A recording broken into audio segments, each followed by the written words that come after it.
Hi guys, welcome to another beautiful recipe. This particular fried rice was created specially for this class. I've never shared this anywhere before and it is just so amazing.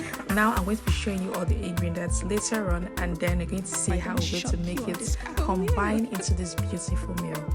Now you're going to heat up your pan and then you're going to add some cooking butter.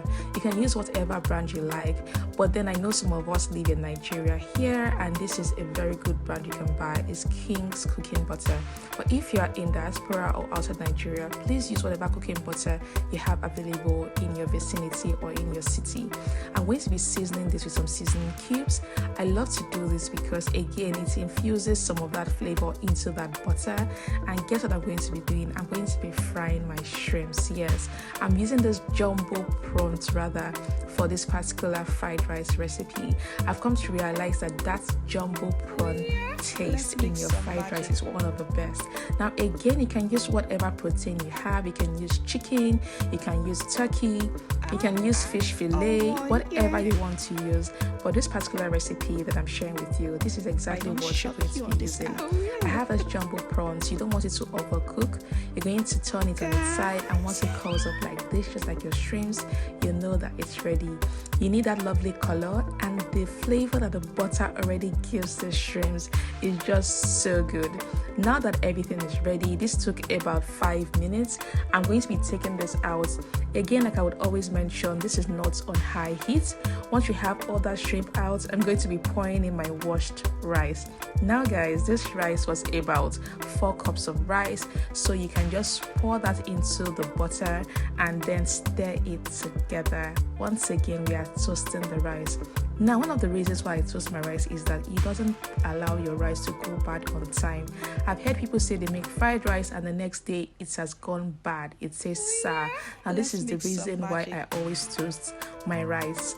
Now, you're going to be adding some fresh thyme into that toasted rice, and next I'm going to be adding some chicken stock. Yes, we're using chicken stock for this particular recipe because chicken stock just gives that fried rice a beautiful taste and aroma. I'm adding some more water because once again you want to pour enough liquid to cover the rice but not to drown it, right? Now I'm going to be stirring that together. I just want to make sure that all of the flavors is going around the rice, and once I have it looking like this, I'm going to cover this up and I'm going to cook this on low heat, right? Okay, now let's cover that up and allow that to do its work. Again, this has to be on low heat because you don't want it to get burnt. Next, I'm going to bring in out the sweet corn. I got this from the supermarket. There are some farms who also sell this online. This is sweet corn, not the regular corn that most of us are used to. Guess what? I'm going to be roasting that on my stovetop burner. Yes, you can use a grill and oven, but again, this class is diverse and we have some people who do not have an oven, so I'm showing you different ways that you can roast your sweet corn. This method may not work for your regular corn because that takes longer to get ready. This takes literally about 5 to 10 minutes to get ready, and even if you're boiling it, it takes even less to get ready, right? Now this is your sweet corn. I just wanted that char taste. Just look at that. It's going to give it a very lovely aroma from that fire, that grilled corn taste, and this is sweet corn. It tastes like there was sugar in it, right? I'm going to be doing that, and this is what we have after about 10 minutes. And next I'm going to be slicing that up. Yes, I'm going to be using a very sharp knife to cut out all of that seeds from the cob. This is a very easy way to get it all out without stressing yourself, and here is me showing you that entire process. Let me give you the background behind this particular recipe. Now you know that usually you would use your sweet corn, the one in a can, for your fried rice recipe, so why not get the one in the cob and then toast it or roast it and get that smoky lovely flavor? And that's exactly what I did. So you can see how clean this is. Very good. And this is a closer shot of what that roasted sweet corn looks like. Now imagine this flavor in your fried rice. It's going to be amazing. People will keep asking you, what did you put inside? Now let's check our rice. This was after about 20 minutes. It's ready. Now notice that it is not overly soft, and that's deliberate because we're still going to be cooking it in the vegetables that we're going to be frying. So we're going to set this aside and then start up with our stir fry. I'm putting in my flavored oil into a heated pan, and next I'm going to be adding my onions. Allow that onions to fry for a bit before adding our secret spice. Now I should let you know that this particular pan burns a lot. Even on the lowest heat it burns. It's just sadly what this pan is about. So notice that after a while you're going to see it's burning on there, but that's totally fine. I already know that this is exactly how this pan was made. Now you're going to keep frying this. I'm going to be adding a little bit of seasoning just to add more flavors into that oil, and then I'm going to fry this.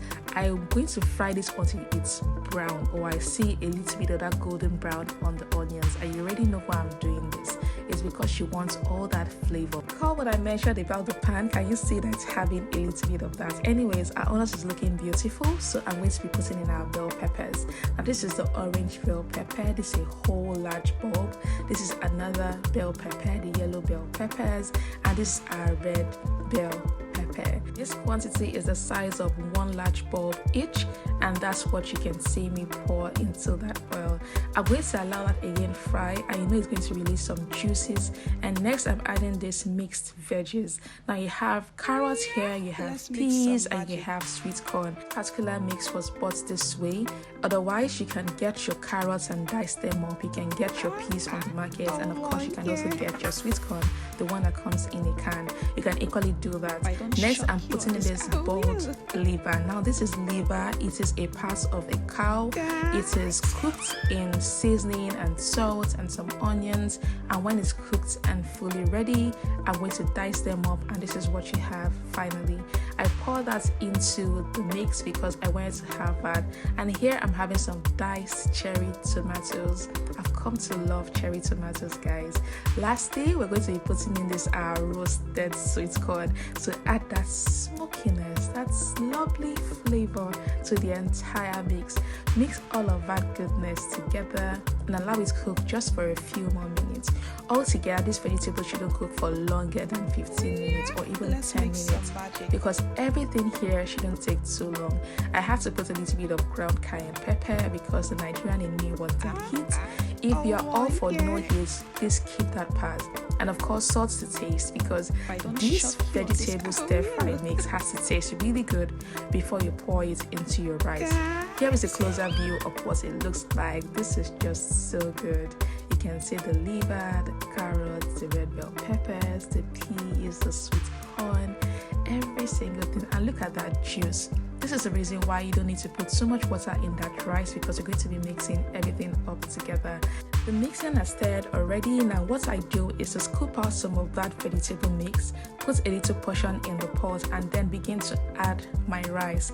I want all that vegetable goodness to go around the rice, so you can see me stir it up, and I'll be doing this bit by bit. Shortly after, you're going to see me put more vegetable mix, and this is what I'm doing here. So you can see I scooped some of that part away just so I can mix it properly. Especially if you're doing a large batch, it's a very good way to mix everything up together. Now we're going to be adding more rice to this because we still have more rice left, right? I'm going to be adding it to it once again, and like I said earlier, do this bit by bit if you have issues with turning a large pot of rice. Otherwise, if you're doing smaller quantities, then it's fine to just straight away pour in your vegetables into that rice. Now you can see that my heat is on low heat. You can't see it's burning too high. You just want it to cook. And lastly, you're going to pour in that shrimps. It always comes in last because again it's already fully cooked, and you have that shrimp lovely juice, oh, the one that was cooked in butter, right? So that's exactly what has gone in here, and of course garnish it with spring onions. You are still going to allow this cook for a few minutes, and that's why my white part of the spring onions is coming in now. So I'm going to cover this up and allow it to cook for another 10 minutes. Let's mix some magic. Guys, it's ready. Our special fried rice is ready. The aroma, the taste, guys, this is one of the best fried rice you will make yet, right? Try this out and let me know if you have any questions in the question and answer group, and I'm definitely going to answer it. At this point, I was good and ready.